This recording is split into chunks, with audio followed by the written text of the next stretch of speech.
Good afternoon, everyone. Welcome once again to our monthly webinar sessions. Today, we're going to talk about how to easily manage your translations using Trados. So today, we're going to have Eva, Agatha, and Travis talking about this very important tool for your day-to-day task. Thank you, guys, and I'll leave you to it, Eva. Thank you so much, Andrea. So thank you for that introduction, and I wanted to warmly welcome everyone. We had close to 100 people registered, so that's an amazing number, and clearly we are doing something right. So I know that due to COVID and all kinds of other things, we've all been a bit shaken up, so hopefully you'll feel a bit more connected to your colleagues. Hopefully you learned something new today, and so will we. Over on the other screens, you can see my colleagues Agatha and Travis. So they will essentially run this session for you, and they have prepared a lot of very interesting materials. I will just say that I was first introduced to translation memory tools around 2006. And I have to tell you that I was really apprehensive, even though this is now 15 years ago, because what I had to do is change the way that I worked. And I think Travis and Agatha will show you a little bit what that means. And many of you would be already quite familiar with not just Trados, but perhaps there are other translation memory tools that you're familiar with. But I just remember that anxiety and that, kind of fear about how my work's going to change. It was a big investment of money. It was also a necessity because at the time, and my language pairs are Polish, at the time I was getting a lot of work from the European Commission, and I had to have Trados because we were getting really massive projects that had to be turned around very quickly. And I remember sort of thinking, should I, shouldn't I? And I took the plunge. And, the first few days of working with translation memory were challenging because, as you will see in a moment, it is a different way of working. It is a different way of organizing yourself. And all I can tell you is that it certainly improved the way that I worked as a translator back then. And that includes my knowledge, including technical knowledge. And the best thing of all, I was getting a lot of work and a lot of good work that was well paid. And I saw Trados as my companion rather than something to be worried about, I guess. So here on the screen, you also see Agatha's bio. Those of you that work with us know her well. You will also know that she's a mechanical engineer, and I'm very jealous of that degree that she's got there because my brain's a bit more creative. So she manages a lot of multilingual projects for Polaron. Below you see Travis, who is also very technically minded. I think it's fair to say. He will tell you more about his background shortly. And basically if we have anything technical to do with videos or anything that's really advanced, Travis is the guy that we go to. And if you could move on, Andrea, that'd be great. What we do, we've been around for 20 years. In November, it'll be our 20th anniversary. We work with around 1,500 translators, interpreters, but also bilingual educators, bilingual facilitators, and we have offices all over the world. However, the translations, the interpreting we do is for Australia only. So we work with colleagues that are based here. All right, we're working here. What do? We do a lot of translation, and the way that we work on translation is we have a system of co-design, I guess, of our translation. So often there'll be a team of people working on each language, and a lot of the time the translations projects that we manage will be multilingual. So at any given time, we might be working with 50, 100, 150 different people. So I am always very amazed and grateful to Travis and Agatha because their organizational skills are incredible. I cannot compete with that. I would never dream of being so organized. but there you go. It's a real privilege to work with them. We also do a bit of interpreting and all kinds of other things. So what I'll do now is hand over to them, to Agatha and Travis, to take you through what Trados is. And it's just, as I said, one of the software packages that's available, but all of them are made, kind of based on the same principle. They just work slightly differently, and each of them is a different brand. So over to you guys. Thank you, Eva. So I will start first to just tell you what is actually Trados. So it's a translation memory. It's a database that saves your translation for future use. And translations memory are only as good as the database that is connected with this memory. The great thing about Trados is that you are totally in control of the database, and you can create a multiple glossaries specific for each your client, and make sure that you are using consistent terminology specific for this client.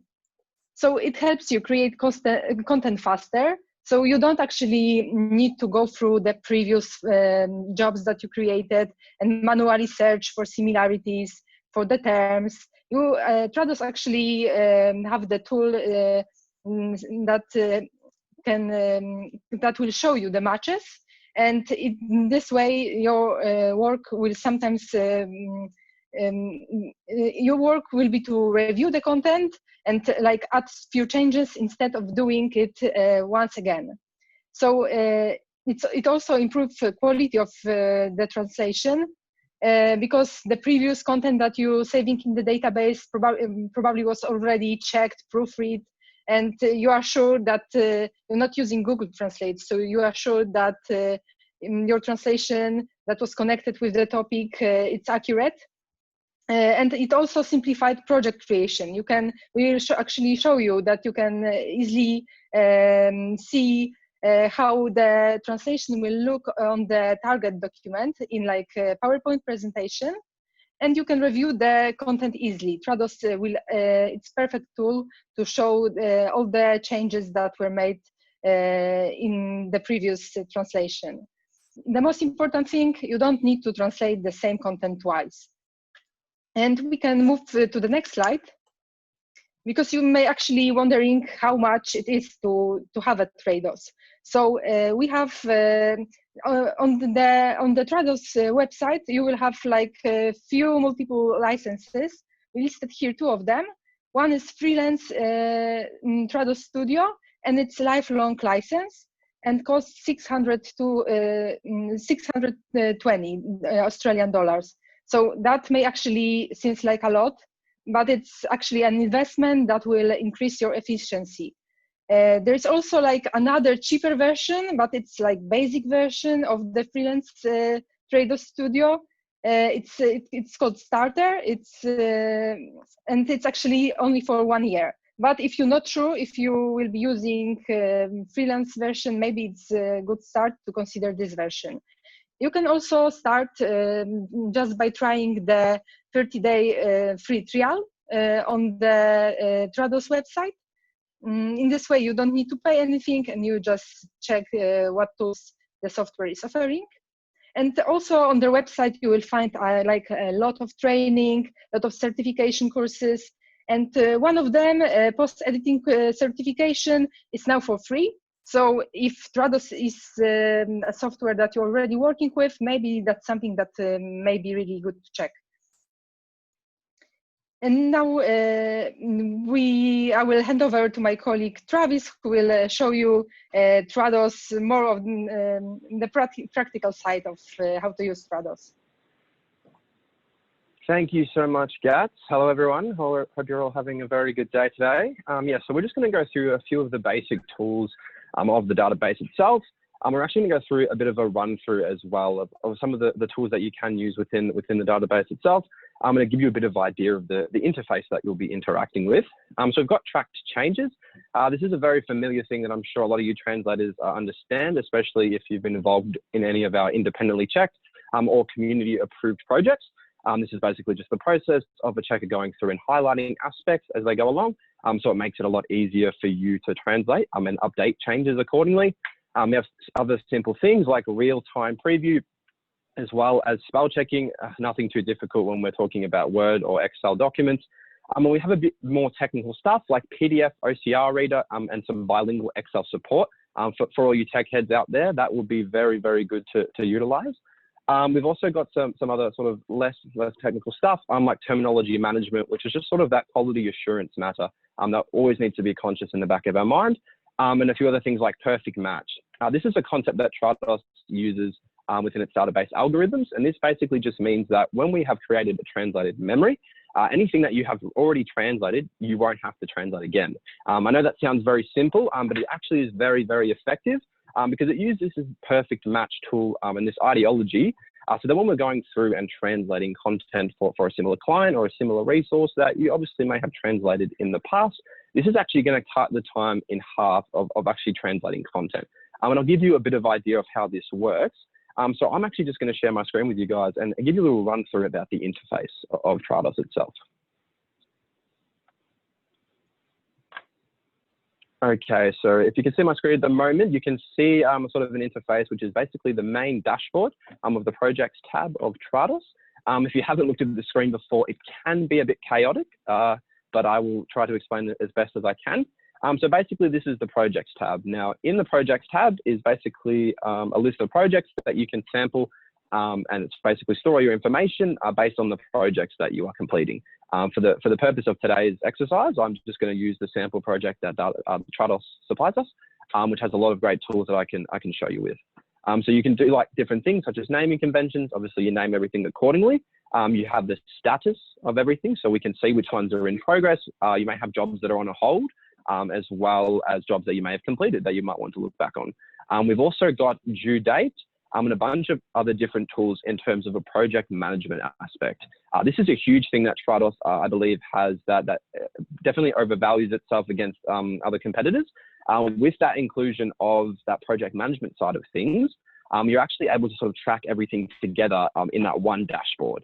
So instead of having to flick through multiple Excel spreadsheets, different databases to sort of understand, okay, hang on, when is this due? How am I going to collate everything? You can sort of have everything in one picture and you know what's going on.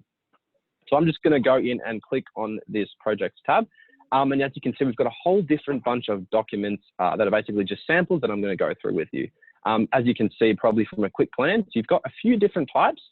You've actually got some PowerPoints that we're going to be working with, as well as a few standard Word documents. We also have the word count here, which is very good to understand how many words you're translating, as well as the status, like we spoke about earlier, and the progress tab. This is actually a really huge thing that we have recently discovered as well, because this allows you to sort of communicate with your project managers and give them an updated status as to how the translation is going. So we're just going to click into one, for example. So we're going to click into, so this is something that's very, very familiar to all translators out there. If you haven't seen a bilingual template before, that's a bit worrying. But if we have a look here, you can see a pretty stock standard bilingual template that we have here. So we've obviously got the English side, and we've also got the German side for this instance. Now, unlike your obviously bilingual template, if I'm going to click on, let's say, the title here and go to translate something, we are going to have an interesting match, which is that perfect match thing that I spoke about earlier, and it's going to come up with a bunch of results. Now, CM actually stands for complete match. So this has been translated prior, going back to that translation memory that we were speaking of. This has actually been translated in a previous job. So it's very easy to translate now. Because I've translated previously, it basically just shows up and I can just look at it straight away as a translator and say, is the context correct? If it's correct, you're done. That was literally 5 seconds of my time and I've already done the topic. We now go on to the next section, which would be perhaps a subheading, and we have a few different options here. We have a few different match percentages. We have actually two options. We have 91% and 86%, obviously 91% being the higher match. And it's actually going to give me a few different options of what I've translated in the past. It's actually going to tell me that finding a suitable location for your photo printer was translated previously, but we actually don't need the word suitable. So as a translator, I can have a look at my bilingual template and say, hey, I don't need suitable in there. I can just get rid of it.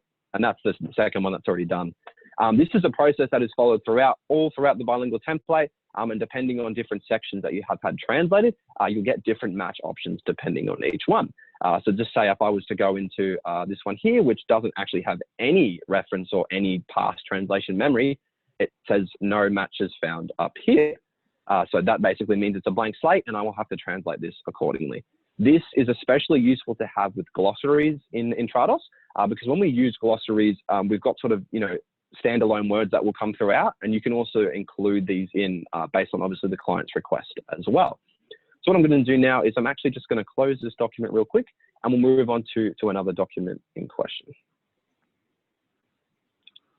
So we're going to go to the exact similar one to a PowerPoint presentation, but give you a little bit of an idea of that design aspect that we were speaking of. Obviously, if you tuned in for one of our previous webinars last week, we touched on the basis of using InDesign and how if you can add that to your repertoire, you can definitely increase your marketability and your presence within the industry. We have a very simple one here, which is basically a topic. So it's basically an open slide for a PowerPoint presentation. We've got some matches already in here, and we've got some translation that has been completed. Let's say I want to have a look at what this might look like once I've exported it. Very, very simple here. I'm literally going to go to the very top of the page and click View the Target Document using the selected preview type.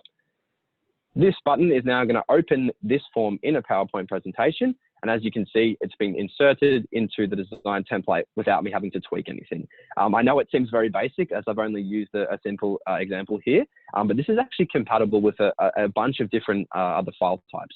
Speaking of InDesign files, we also have the Adobe suite.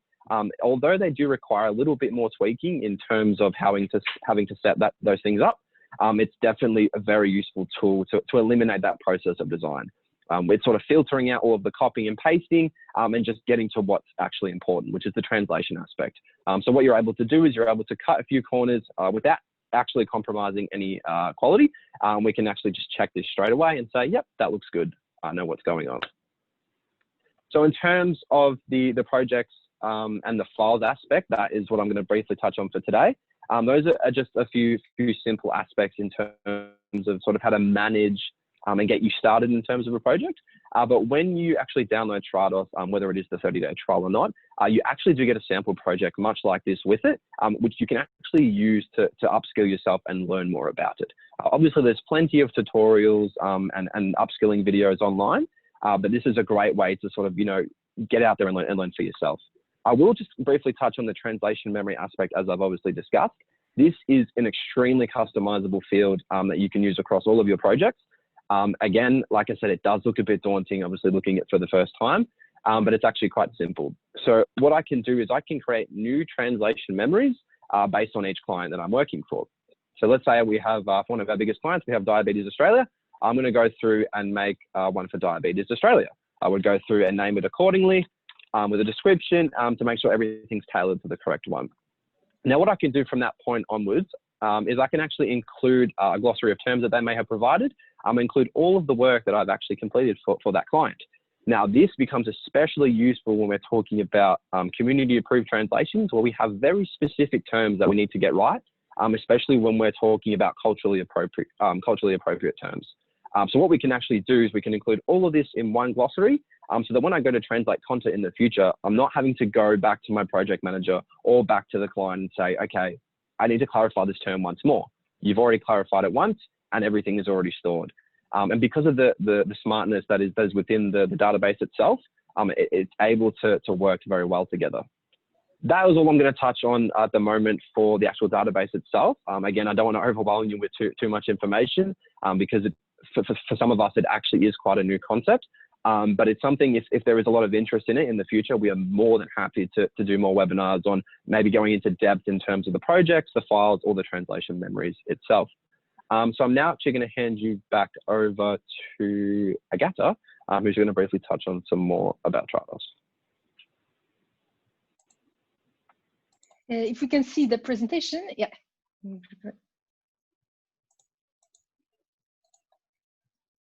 So now I will actually sum up the benefits of using Trados. So you are eliminating repetitive manual tasks, and that allows you to speed the process and saves you time, makes you more productive and increasing quality of your job. And ensuring consistency through the resourcing you're producing is also like very important when you're working on very large project, when you have like a team of translators. So without Trados, you may have the situation when you're translating the same terms differently, and it's not a good translation.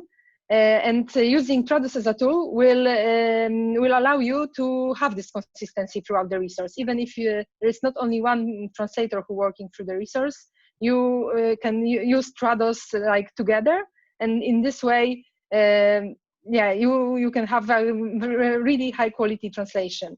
As Travis showed you, you can also easily create a report with a project status. So when, for example, me or Travis asking you, how are you going with this translation? You can even say to us, oh, I have 73% job done. And because you can see easily how you're progressing with the translation. I would like to also mention that like Trados, it's only a tool that is going to assist you. It's not going to replace you for sure, because even if you have this 100% of match, you need to like proofreading, do the proofreading, review the content once again, just to make sure that the context is good. So yeah, that's actually this from my side, and Travis will tell a bit more about future of translations. Thank you so much, Gats. So this is a big question that I think a lot of us, especially in the current climate with COVID-19, is something that we need to sort of consider for the future. Where does Trados actually fit in? So obviously with the industry, it's like anything nowadays, it's obviously going to be constantly evolving. And having an asset like Trados is actually going to modernize your work. We actually do see a few of our translators and community checkers at this point in time going through and still doing a lot of handwritten stuff, whereas if you're actually able to apply Trados, not only is it going to sort of make sure everything is in the one place, it's actually going to modernize your work, and it will help you fit into the coming years of the industry. One thing that we've touched on, I think a few times in the past webinars, is increasing your marketability. If you're actually able to expand your repertoire and include these things like InDesign, Trados, you'll actually be able to make yourself a lot more marketable to employers, and you'll definitely look a lot more favorable against other translators. The design aspect that we spoke about in the previous webinar, a lot of you have come back with some great feedback, and we've actually able to see a lot of your work that you've done with it. And some of you have taken that on board really well, and it's amazing to see some of the outcomes. We've actually found a lot of hidden gems in terms of DTP. It's amazing to see the amount of talent that is out there. So it definitely proves and justifies the need to do these sort of things. So with the design aspect in mind, Trados actually streamlines it a lot. As you saw from the example that I showed, you're actually able to put everything in a bilingual template and then just immediately have it in the document that you require it in. So this removes all of those little nitty-gritty processes like the quality checking, where I'll go back to you with the design file, you'll come back to me with a comment, and then I have to change it again. This eliminates all of that processes, so you can go through, once you've done the bilingual template, straight into the design file, and you know if everything looks okay. Ahead of the competition, this is a huge thing that I think we need to consider for the future. Obviously, in the coming years, we obviously don't know how the industry is going to be affected, and we can only make guesses. So if we get to a certain point in time, say in the next 5 or 10 years, where Trados becomes a necessity or as an industry standard, we want our translators to be proactive and not reactive. If it gets to the point where everyone is sort of required to use Trados or required to use some sort of translation memory in order to qualify for certain jobs, it'd be great for you to go, okay, I've already started this a few years ago. I know exactly what I'm doing, as opposed to, oh Lord, I've got to start doing it now. I've got to pick everything up really quickly, and then you become really, really stressed. It's good to have these sort of considerations in your mind ahead of time. And lastly, the biggest thing, which I'm sure everybody loves to see, is you're ultimately going to get more work about it.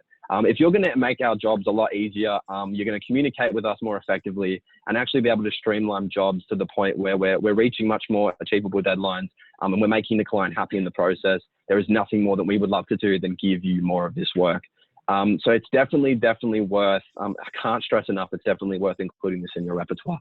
I understand that we're going to have some time for some questions, so I'll let Andrea and Eva deal with that.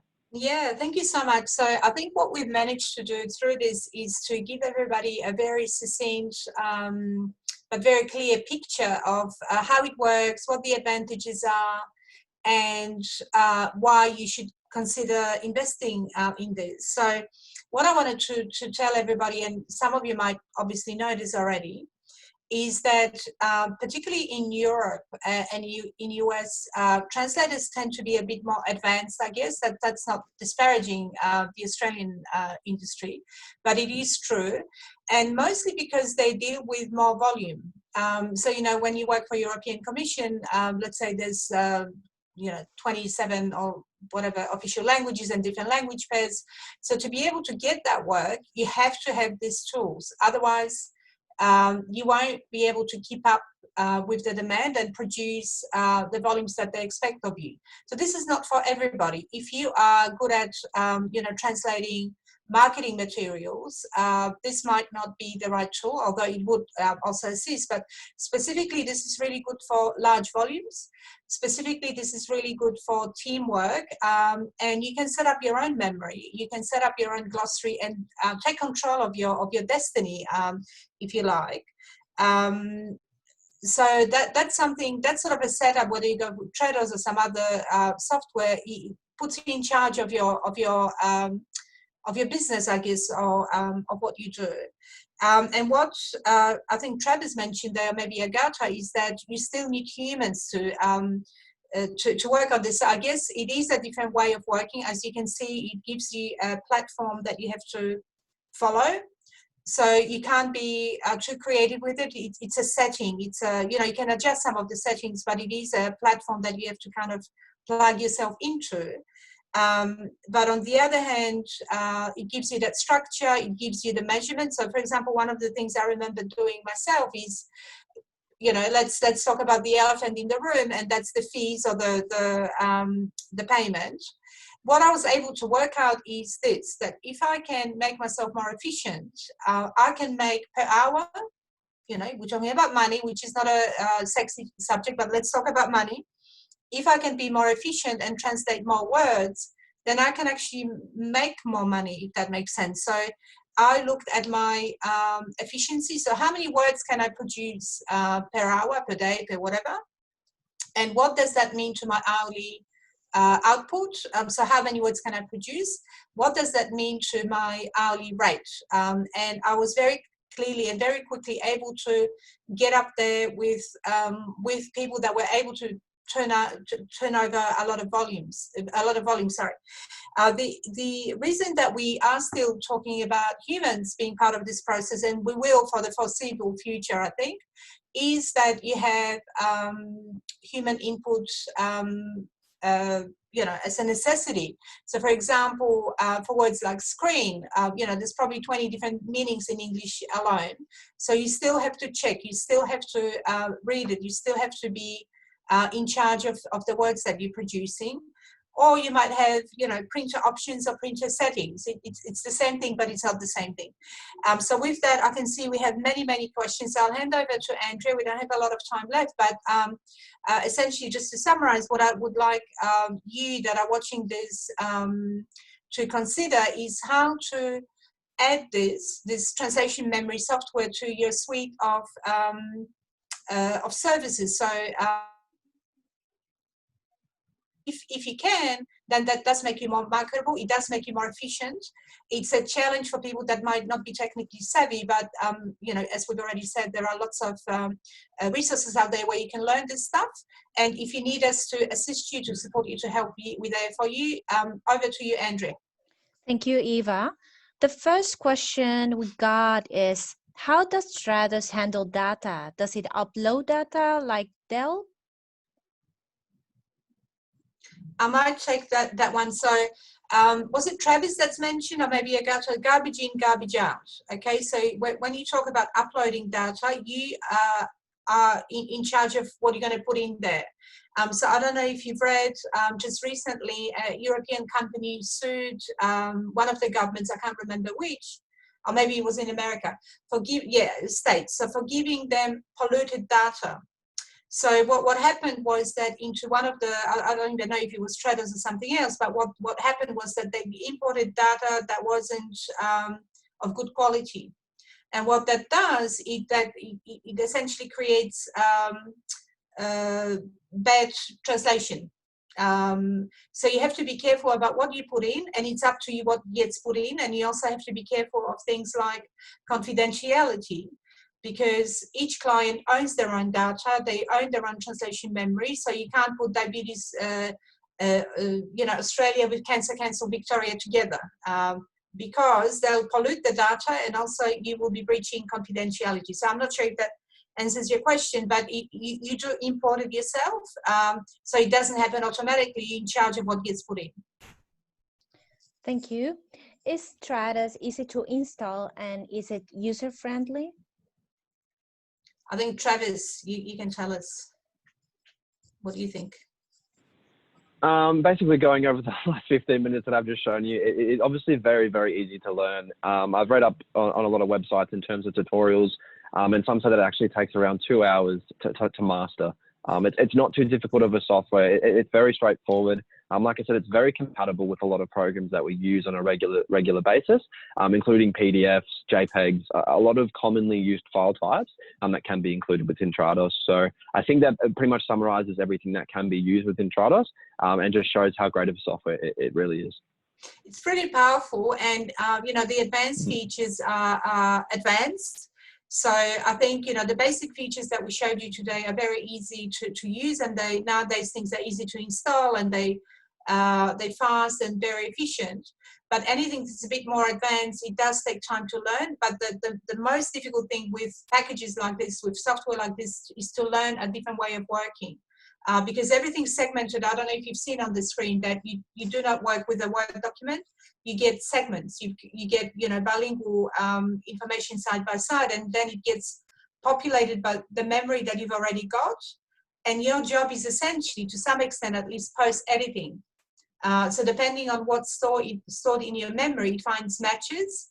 And sometimes, the memory, let's say, is not of good quality, you'll have to do a lot of corrections. So the way of working is the biggest challenge, I think, rather than the installation or the features of it. But I will say that the advanced features of Trados or any software is something that you can learn over time. But at the outset, it's quite easy to use. Thank you, guys. Going back to the first question, so Sebastian wanted to know if Trados upload data to third parties. The answer is no. So, if you're storing things on cloud, for example, then it will. You have to be very careful about, we're thinking of running a session actually on internet security, because it's such a big part of what we do. And I think it's fair to say that we're not sufficiently aware, generally speaking, our industry is not sufficiently aware of the risks. So you might not think that you are compromising security or privacy. But for example, if you type something into Google Translate, Google owns it. So whether it's translation or whether you search images or anything that happens, their terms and conditions state that they own it. So you might be compromising, security by just doing that.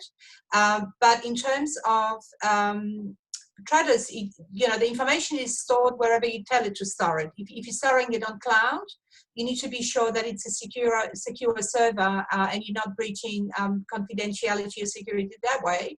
But it is something that we're going to be talking about separately, because it's a major concern for a lot of people. Okay, thank you. What is the benefit of Trados compared to, for example, there's another software called WordFast anywhere. So other than enhanced privacy, etc. So if you could please cover this. I think they're much of a muchness, actually. Nowadays there are lots and lots of different types of software packages, and sometimes some of the agencies that you're working with will tell you a portal to work through. And so I think, things like MemoQ and all of them, they're similar. WordFast and Trados were the first one that appeared, in early 2000s. And at the time, WordFast you can use on a Mac, and you couldn't install Trados on a Macintosh, on a Apple product. Nowadays you probably can, So it's just a matter of, you need to look at the price, you look at the user friendliness, security features, all of those decisions you do have to make for yourself, but there's lots of materials, terms of conditions, tutorials out there that you can use to inform yourself. One more question, guys. Is it similar to SmartCAD functionality-wise? Yeah, it is. So they all, all of them are databases, essentially based on the principle of having a pool of information or words or sentences or segments, however you call it, that you tap into next time you translate. So they match, in case of Trados, it's called perfect match. They match what you've got in your memory with what you're about to translate. So you would run, I can't remember, Travis, you might be able to tell me what it's called, but you run like an analysis here, that's the word, and it'll give you a report. You get your Word document, let's say, you run the analysis against the memory you've got, and it'll tell you percentage-wise how much of it is 100% match, and going down the list, they call fuzzy matches. I don't know if terminology has changed, but they kind of compare it to what you've already got. Sometimes you might be given that memory by your service provider. And again, it's all this technology that we're talking about is based on what you've got and what you're about to do and how that compares. And I think Travis wanted to add something here, so go for it. Yes, I just wanted to briefly add that, yeah, it is called Perfect Match, and it basically uses those algorithms that she's spoken about, going back to those translation memories, and it takes a list and it ensures, obviously, the quality, and it makes sure that if anything is perfectly matched, that it is referenced. That's why it has its own color coordination. I think in terms of other databases like WordFast that you have mentioned, are very, very simple and easy to use, but in terms of its capabilities and functions, I think Trados has a lot more sophistication to it, without compromising too much of that sort of difficulty and going, okay, this is a bit too intense to learn. It sacrifices that in terms of its usability. So, yeah. I would just add there too that, in the last 15 years that I've been involved with this software, the principles haven't changed. It's still the same. You hold the pool of words, segments, sentences, whatever it is, and you compare it to what you're about to do. And then it gives you an analysis of, how much of it can be reused or recycled and how much of it has to be done from scratch. And out of that, you can create glossaries, and you have project management tools essentially that help you measure your output, and help you work in a more structured way so that you can, develop reports, you can liaise with your project manager, you can plan your day. So there's all kinds of features that are additional to the translation memory. All right, thank you so much, guys. There's no more questions. All right, so what I'd like to do is thank Agatha, thank Travis, and thank Andrea behind the scenes, but also everybody that's found the time this afternoon to join us. As far as an update from Polaron, we are all still working from home, and that's likely to be the case for the next few weeks. We don't know. In Melbourne, we were hoping that some of the restrictions will be lifted, but as you know, some of them have been rolled back. But you are looking at Agatha at our office in our boardroom. So behind there, you've got some colourful buildings, and behind Travis, you've got the community approved banner, and behind me, you've got stuff. So I think I would like to end this session by thanking everyone for attending. We did mention already that we are running the sessions once a month. What I would like everyone to, what I would like to ask of everyone is to send us topics, because they'll help us shape the sessions in a way that are more useful. As you would have noticed, we try and keep it really simple because each of us starts from a different platform as far as knowledge. So if there's anything you'd like to explore, anything you'd like to get support on, these two guys are there for you, and so am I. So please get in touch and keep in touch, and we'll see you in a month. Thank you so much, guys. Bye. Thanks. Thank you.